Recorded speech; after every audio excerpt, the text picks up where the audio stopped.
ভক্তি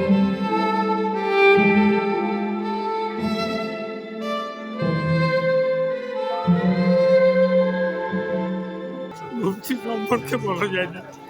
আমরা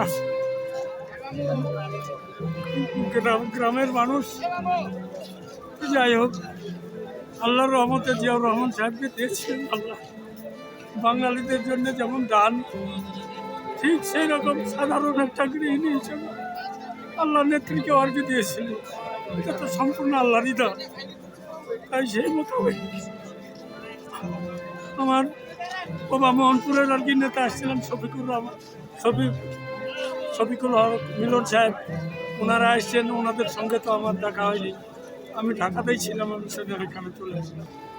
যা হোক, আপনারা সবাই দোয়া করবেন যাতে নেত্রীকে জান্নাত দান করেন।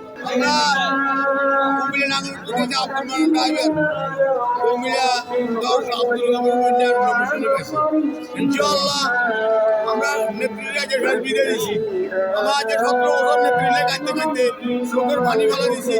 ইনশাআল্লাহ চোখের পানি হয়ে গেছে, কাঁদতে চোখের পানি কোনোরকম আমরা নেত্রীকে বিদায় করছি।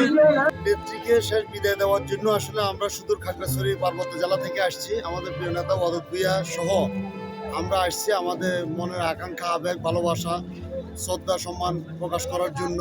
আসলে বাংলাদেশ একটা উজ্জ্বল নক্ষত্রকে হারিয়েছে, যেটা কখনোই আর বাংলাদেশ দ্বিতীয় খালেদা জিয়াকে আর পাবে না।